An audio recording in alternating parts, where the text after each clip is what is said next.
Hello বন্ধুরা, কেমন আছো তোমরা সবাই? আশা করছি তোমরা সবাই খুব ভালো আছো। আমিও খুব ভালো আছি। আমার চ্যানেলে নতুন একটা ভিডিওতে তোমাদের সবাইকে অনেক স্বাগত আর অনেক ভালোবাসা।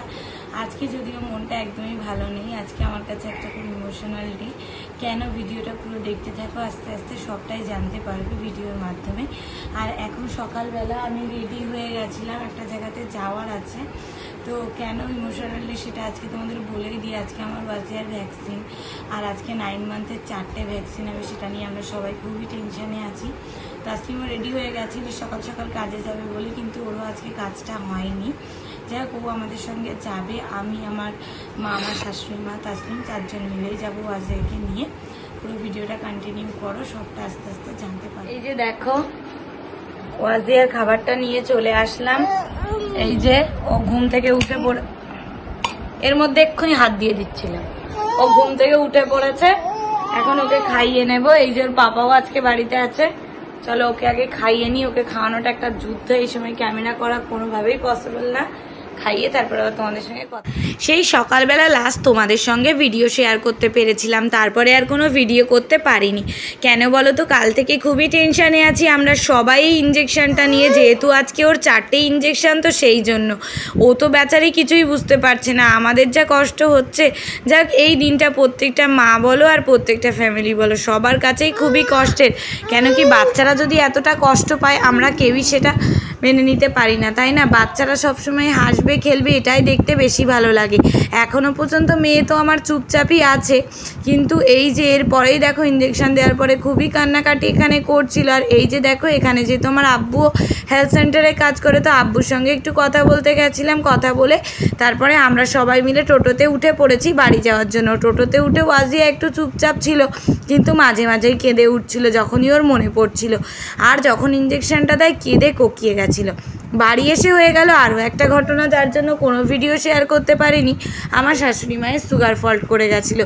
আসলে কাল থেকে মা এতটা টেনশান করেছে, আর মা তো সুগারের মানুষ, সেই জন্যই আর কি। তারপর আমার মা, আমি তো ওয়াজিয়াকেই সামলাচ্ছিলাম, কি করব বলো। এদিকে ও কান্নাকাটি করছিল, তারপরে আমার মা আবার মাথায় টাথায় পানি দিয়ে চিনি টিনি খাইয়ে ওষুধ খাইয়ে মা একটু গোসল করে আল্লাহর রহমে এখন অনেকটাই সুস্থ। রাতে দেখো, আমার শ্বশুর মশাই মানে আব্বু এসেছিল, তাসলিম এসেছিল আমাদেরকে নিতে। এখানে ভাইয়ের বন্ধু গল্প করছিল, সেটাই তোমাদেরকে দেখাচ্ছিলাম।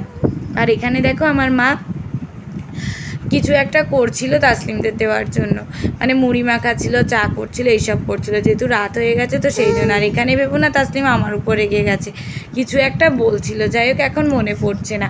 তো দেখো, তারপরে এখানে আমার আব্বু আর ভাই মিলে বানাচ্ছিল একটা স্পেশাল চাটনি। এটাও কোনো দিন একটা তোমাদের সঙ্গে শেয়ার করব। এত ভালো হয় এই চাটনিটা, কি বলবে, এতে অনেক কিছুই দেয় যদিও। তারপরে আর কোনো ভিডিও রাতে করতে পারিনি, বাড়িতে চলে গেছিলাম। এটা হলো পরের দিন বিকালে আবার মায়েদের এখানে এসেছিলাম, তখন বাইরের দিকে আসলাম। আর ওয়াজিয়া ঘরে ঘুমাচ্ছে। আর দেখলে ওই যে পুঁই শাক তুলেছে মা, এই যে দেখো আমাদের কত পুঁই শাক হয়েছে, এই যে এখানে হয়েছে। আর চলো আরও তোমাদেরকে, এই যে দেখো পুঁই শাক মাছা,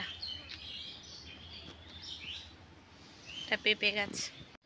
তো আগের দিন আর ভিডিওটা কন্টিনিউ করতে পারিনি, রাত হয়ে গেছিলো অনেক, সেই জন্য। আর ওই দিন ভ্যাকসিন দিয়েছিল, তো সেই জন্য আর ভালো করে ভিডিও করতে পারিনি, ওয়াজিয়াকে নিয়ে ব্যস্ত ছিলাম।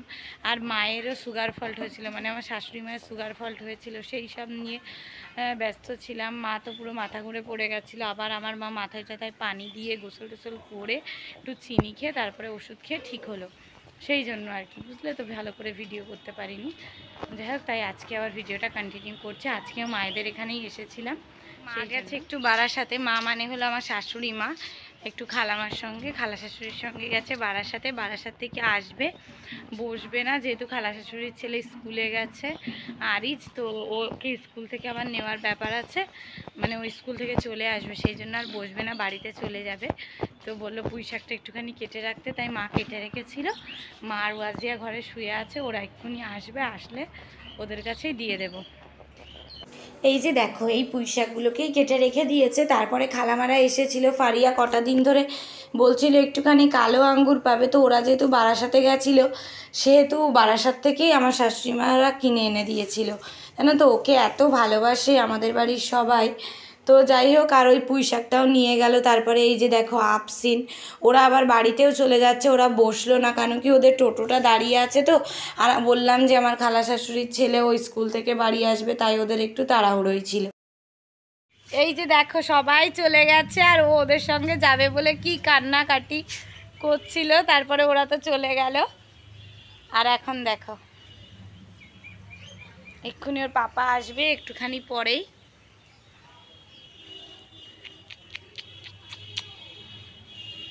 চলো মাম্মাম ঘরে যাই, সন্ধ্যা হয়ে যাবে এক্ষুনি।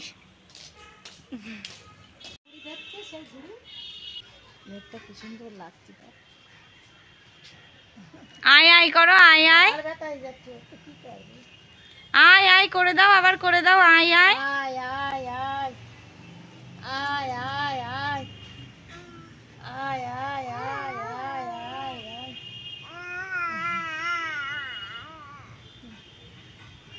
আয় আয়